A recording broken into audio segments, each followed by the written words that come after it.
Paradox.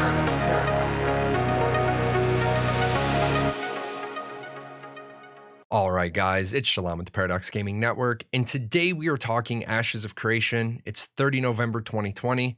Intrepid Studios did their live stream today. There's a huge part of the live stream I recommend you go check out. They did a breakdown on the monthly cosmetics and that process and how a monthly cosmetic comes to life.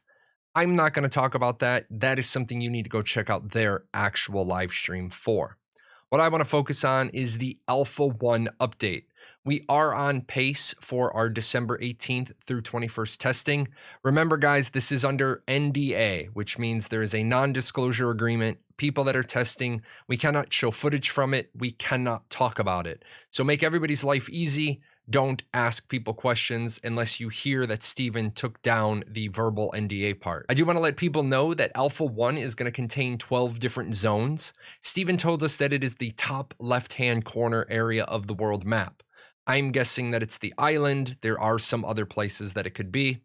We do know that the testing environment will be 10 kilometers across.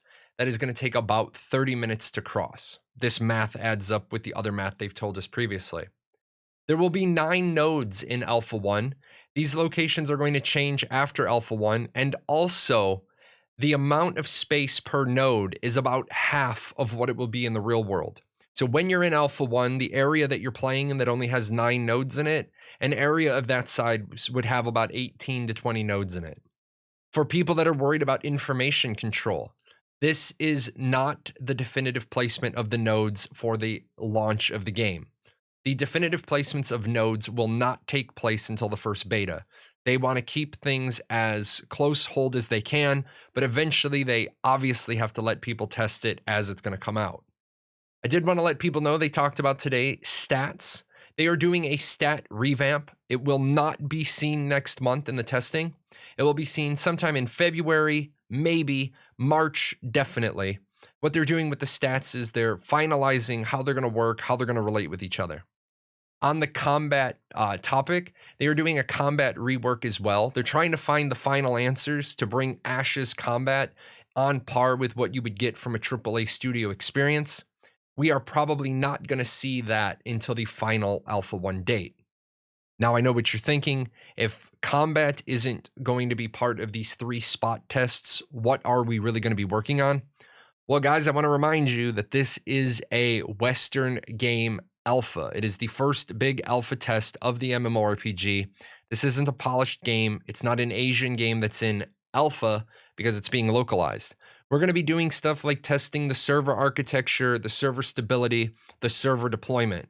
We're going to be looking at stuff like the character asset polish, the environmental optimization. Is there clipping? Is there glitching? Are things placed inappropriately? But most importantly, we're going to be looking at account management deployment, and we're going to be looking at the patcher installer. I know that sounds boring, but both in Alpha 0 and in APOC, Intrepid has kind of struggled to have a good patcher, installer, uninstaller experience. They absolutely need to nail that down at this stage of testing because they do not want to open up testing to any more people if their installer and their patcher doesn't work right. Some other bits and pieces, the studio update, 23 people have been brought on in the back half of 2020. That's pretty good considering they're under a work from home solution. They are looking to do 30 new hires in the January hiring phase. And also for those people who are not familiar with how bad things are in California right now, Steven can't direct his employees to go to the studio right now, even if he wanted to. San Diego County is under a work from home solution. Intrepid Studios is considered non-essential, so they're not even looking at moving into the studio until February of next year.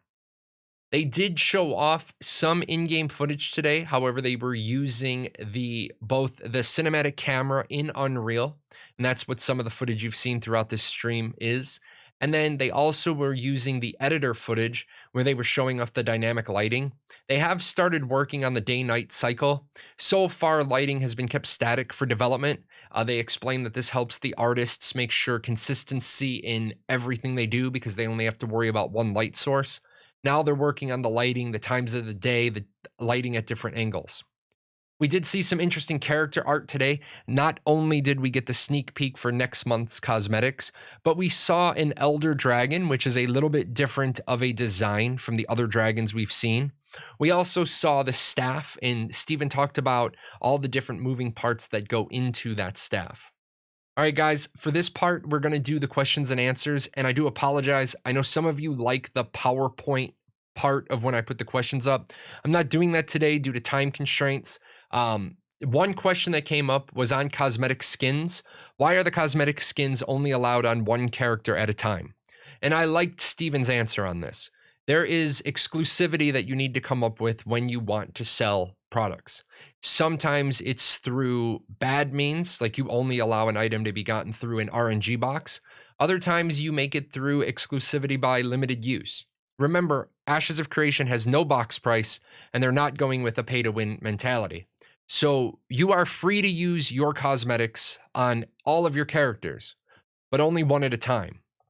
So the goal here is they want to make sure that there is a driving force for you to maybe want to buy another cosmetic for your alt.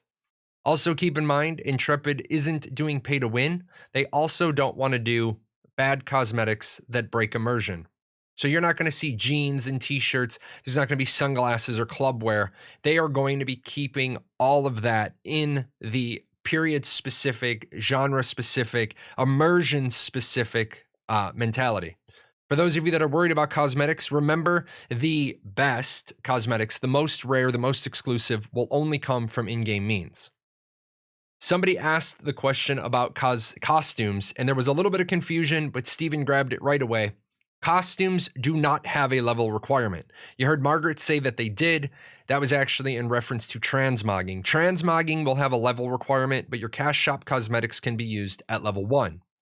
For those of you that are worried about visual progression, unfortunately, visual progression is not a pillar that Intrepid is following. They understand people are going to walk out of those portals on day 1 wearing those cosmetics, looking great, and that is by design. All right, somebody asked about gear use and what is the access to gear or the constraints to gear. Remember, guys, every class can use every piece of gear, every weapon. There is no class-specific gear. So the only real constraint to gear is going to be levels. You're not going to be taking endgame gear and putting it on your level 1 character. To go along with this, will certain combat stats be tied to certain gear only? And the answer is no. We already knew this answer, but it was good to get the soundbite. Remember, the artisan system is designed to be in depth. So there are going to be crafting dials that you can unlock. The more detailed you get into your journey and being an artisan, the better dials you're going to get. So will it be possible to put mage stats on plate gear? Absolutely. Will it be possible to put rogue stats on light gear? Absolutely. You're just going to have to figure out how to do that in game through experimentation and certain social organizations and getting the right dials. That also brings us to the free-for-all looting question and the need or greed looting question. We were told that the looting rules will probably be seen in February or March's testing schedules. They were not made a priority for the December testing. It is possible, of course, that the party leader will set the looting rules. It's also possible that to change it, once the party is formed, that it will take the party's vote.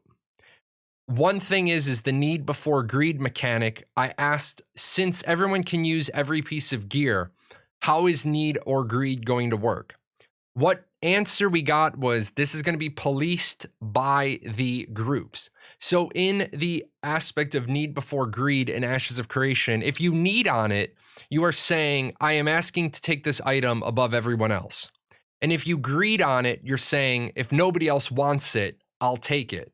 So this isn't a standard, this is a dagger and it has dexterity on it. So it goes to the rogue as a need item. This is really social need or social greed, and how am I going to bid for that item? Remember, this is a MMORPG where reputation will matter, so if you become a ninja looter or a loot goblin, you may find yourself struggling to get into other parties. One of the questions that got asked was, players in different nodes, will they have the ability to wage indirect war on each other, depending on what node type they're from?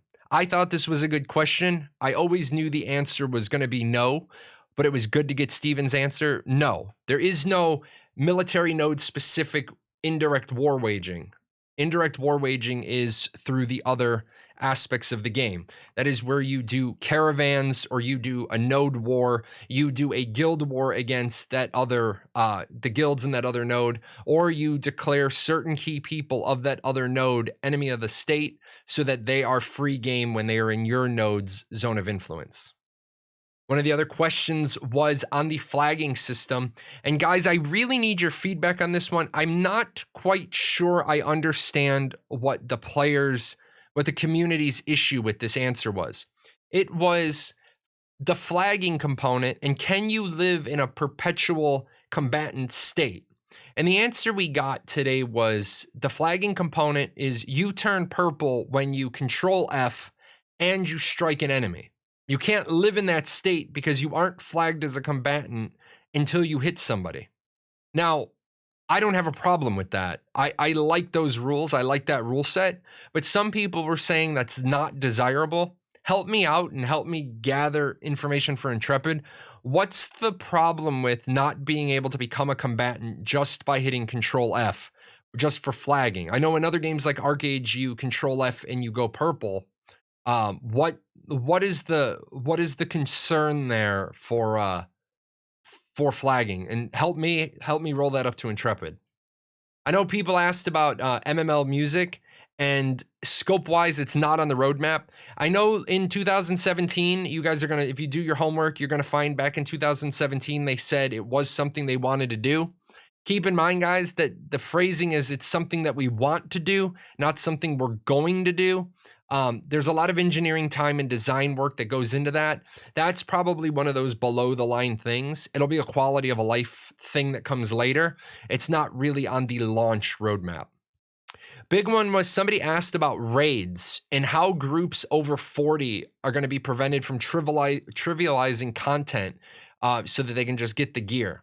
A couple of things with that. One thing they talked about today is it is easy for them to add scalability on the active addition of environmental hazards or AoEs when the encounter exceeds a target raid population. Keep in mind that this can be done by making it so there's only X amount of safe space on the battlefield, and you take unsoakable damage if you're outside of this safe spot. And since there's player collision, you can't get more than 40, 45 people in the safe zone. Also, keep in mind, we don't know what the loot tagging, loot lockout mechanics are yet. So the way Steven explained it, it's easy for them to do environmental hazards and AoE damage, but there's a lot of other things they could do. Somebody asked today about the solo experience. And for the first time, we kind of got Steven to walk away from that. There's content for everybody. This is an MMORPG, and the MMO part of that is massive multiplayer online. Will there be a solo experience available? Yes, absolutely. There's going to be a solo experience available. But are you going to be able to do everything? No. Are you going to be forced to be in a guild?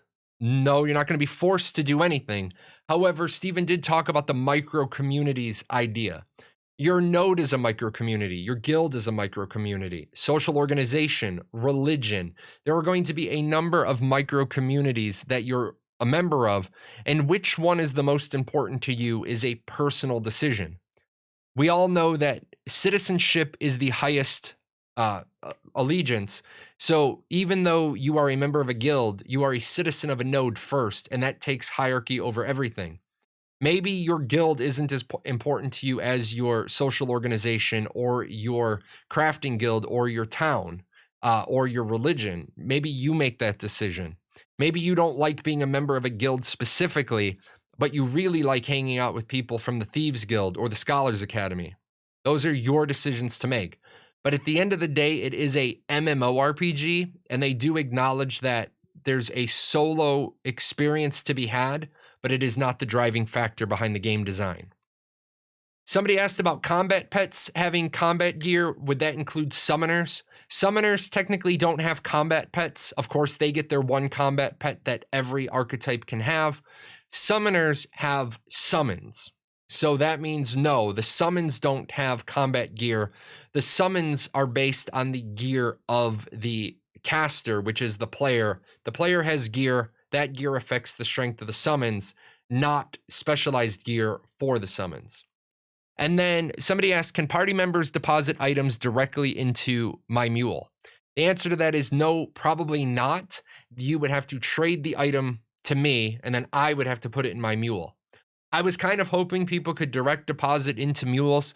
Having been an EVE Online player, having had the job of being the hauler runner, running stuff back and forth to a safe spot with a mule could have created some interesting dynamics. I hope this is something Intrepid will think about and maybe change, but it all depends on how it gets tested when we first get into some testing. And that is it for today, guys. You're going to notice I did this a little bit differently. I didn't do the PowerPoint. I am sorry for that. Wanted to include some more B-roll, wanted to just include some more conversation. Time was against me today, and time is just against me at the moment in life. So if you have any questions, leave them in the comments below. I love questions. I do stream Mondays, Wednesdays, Fridays, and Saturdays, talk about Ashes. If you've got a question, you want to write down 3-4 questions, come to the show. We'll get into all the details you want. Also keep in mind, ashes101.com is up and running. If you're looking for like a textbook, a college lecture on Ashes of Creation, it's there. It integrates nicely with the wiki. If this is your first experience with Ashes of Creation and you haven't registered, I do have a referral link down below. Sign up with that. I get a kickback, helps me out. And if you need me between now and my next video, I'm on Discord. I'm Jahlon, #0001. You get in touch with me and I will do my best to answer your questions. You guys take care. I want to get this into post and I will see you next time. What are you still doing here? Nobody ever stays this long. This is the end screen. Anyway, since you're still here, say thank you to all the patrons whose names are going up the right-hand side of the screen, and check out all the stuff that just appeared, like the other videos. Take care.